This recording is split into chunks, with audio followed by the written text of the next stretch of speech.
Halo teman-teman semua, Assalamualaikum warahmatullahi wabarakatuh ya teman-teman semua. Kembali lagi di channel YouTube Jawara Kelas. Ya teman-teman semua, terima kasih yang telah mensupport channel ini. Dan bagi teman-teman yang baru bergabung, di awal soal tadi itu ada soal sekilas ya. Itu tujuannya untuk teman-teman bisa mengerjakan, meluangkan waktu 5-10 menit ya sebelum kita masuk pembahasan agar teman-teman dapat mengetahui letak benar dan salahnya dan solusinya gimana ya teman-teman dalam pembahasan soal kita.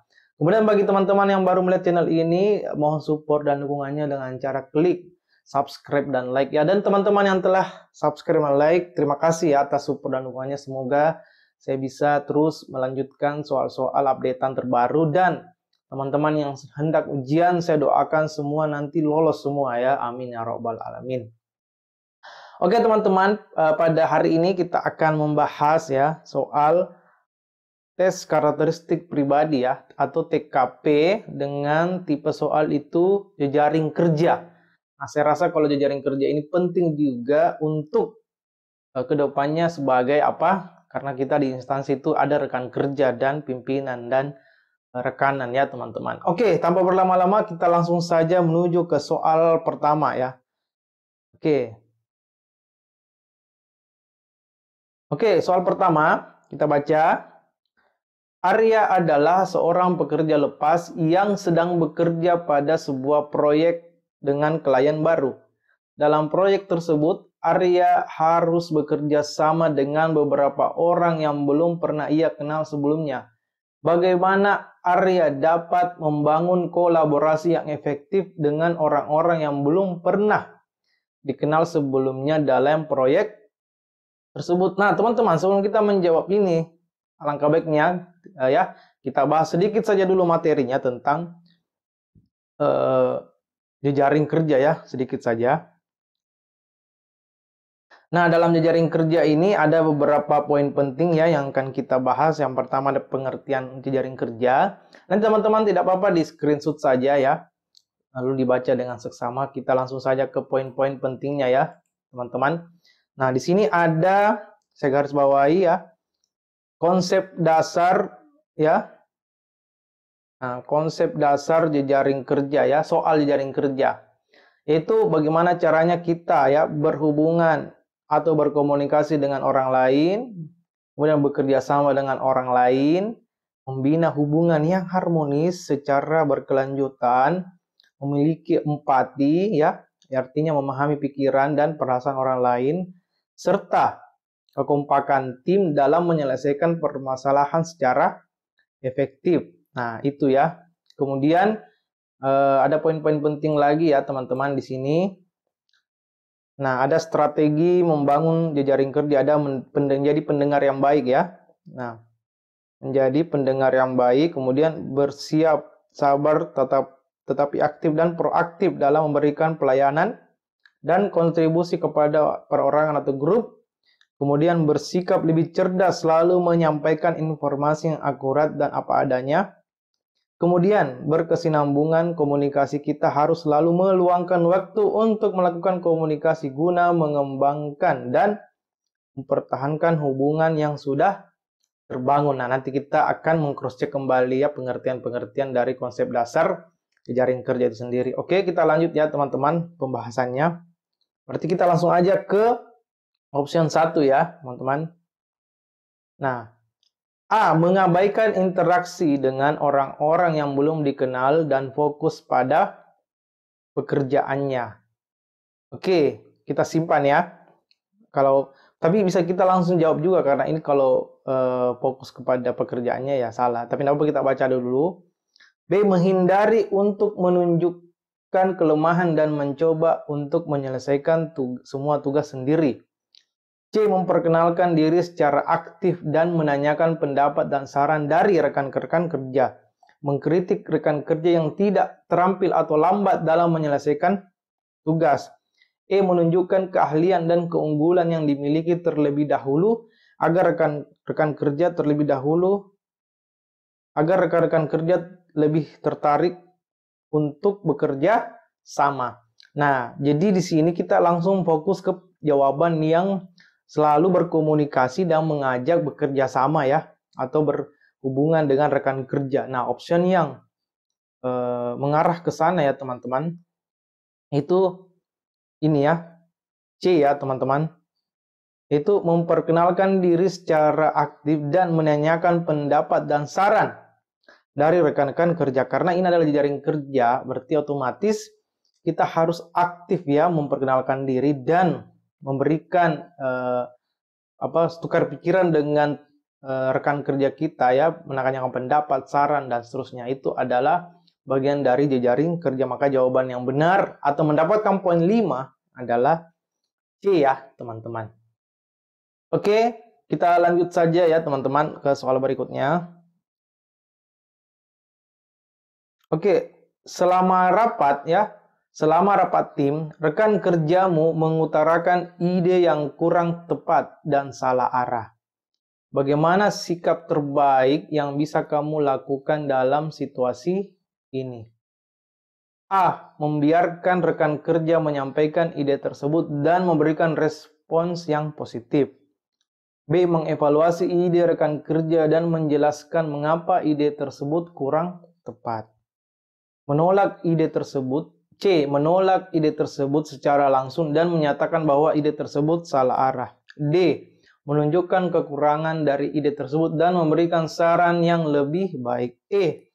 Mencoba mengalihkan perhatian ke topik lain dengan cara memulai topik baru ya. Nah, berarti kita langsung fokus kepada jawaban yang bisa diajak kerjasama, kemudian mengutarakan pendapat, kemudian melakukan evaluasi terhadap hasil kinerja. Nah, jawaban yang mengarah ke sana adalah option, ya mana teman-teman, ini option B ya. Itu mengevaluasi ya, di sini ada kata mengevaluasi ide rekan kerja dan menjelaskan mengapa ide tersebut kurang tepat. Karena di sini dijelaskan ada ide yang kurang tepat dan salah arah ya.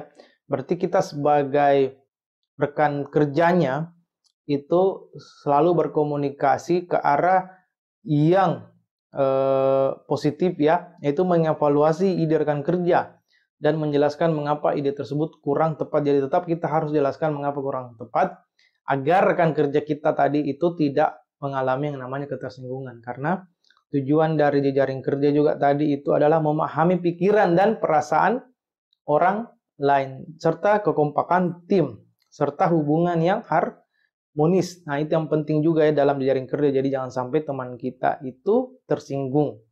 Oke, jadi jawaban yang tepat adalah B ya teman-teman. Oke.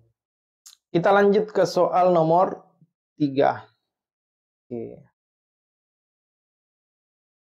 Setelah menerima instruksi dari pimpinan, kamu merasa bingung dengan beberapa poin dan memerlukan penjelasan lebih lanjut.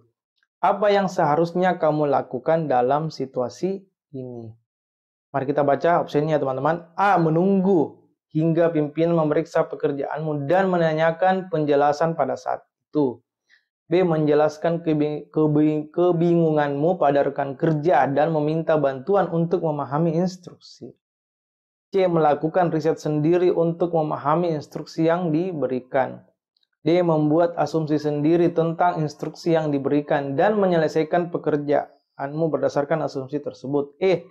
Menunda pekerjaan dan menunggu instruksi lebih lanjut dari pimpinan. Jadi jawaban yang individual, kalian langsung eliminasi ya teman-teman. Yang bersifat individual itu di sini ya ada C, kemudian ada D, kemudian menunda juga tidak boleh ya teman-teman.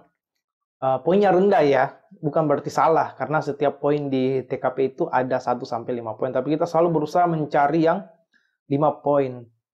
Nah, kemudian A. Menunggu hingga pimpinan memeriksa pekerjaanmu itu jangan juga. Yang paling tepat sebenarnya adalah itu B ya teman-teman. Kenapa B? Karena B ini kita diminta untuk berkolaborasi, yaitu menjelaskan kebingunganmu kepada rekan kerja. Berarti itu kan namanya sharing ya, bertukar ide, pikiran, saran kepada rekan kerja sesuai dengan tujuan dari jejaring kerja dan meminta bantuan untuk memahami instruksinya.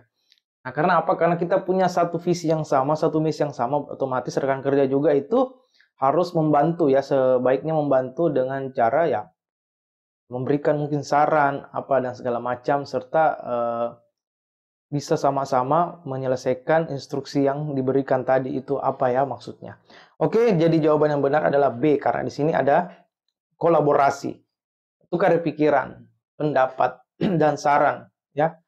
Oke, kita lanjut ke soal berikutnya, itu soal nomor 4 ya teman-teman.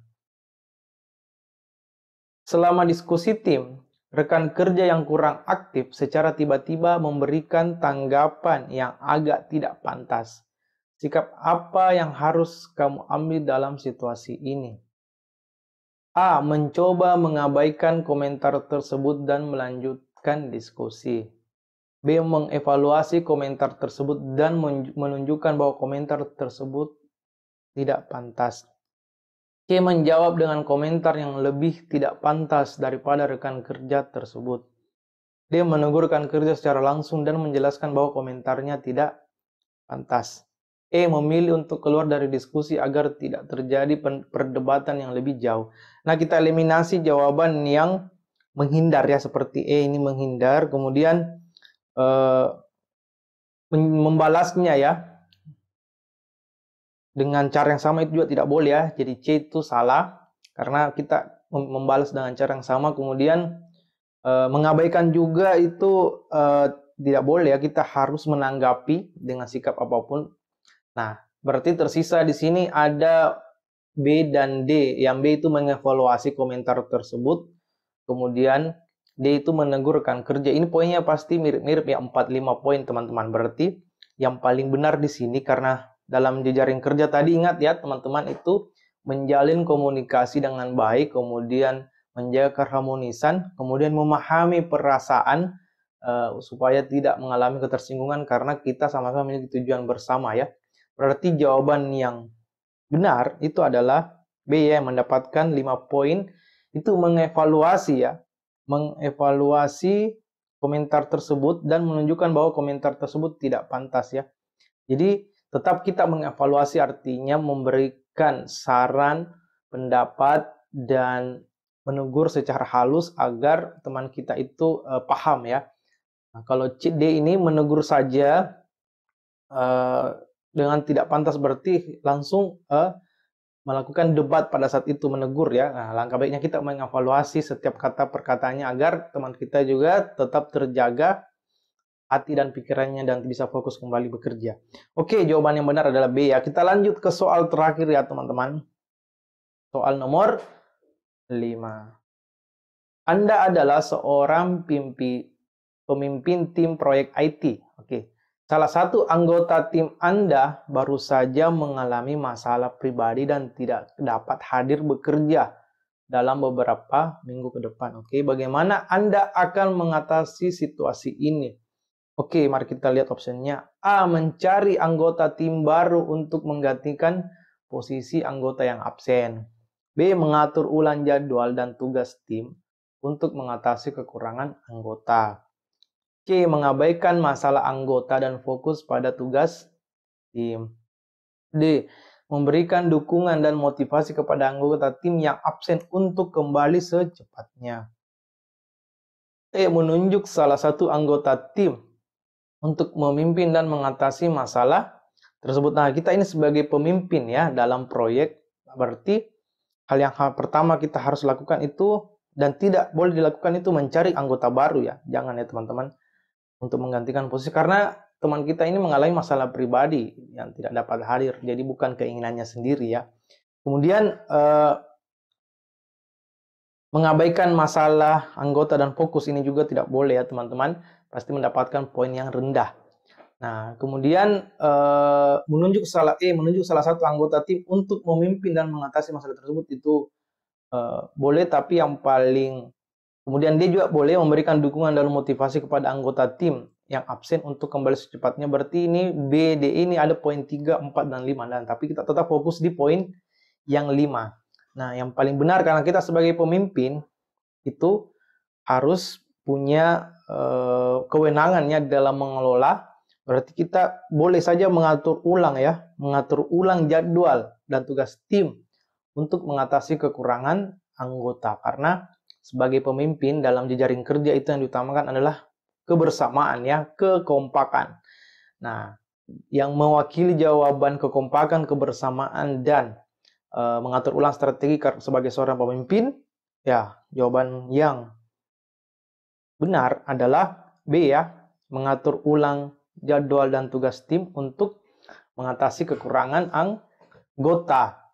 Oke ya teman-teman, cukup sekian sampai di sini. Terima kasih atas perhatiannya. Saya doakan semua sehat dan lolos administrasi, kemudian SKD CPNS, kemudian berhasil ya, sehingga bisa melaju ke tahap SKB. Amin ya rabbal alamin. Oke teman-teman, terima kasih. Wassalamualaikum warahmatullahi wabarakatuh.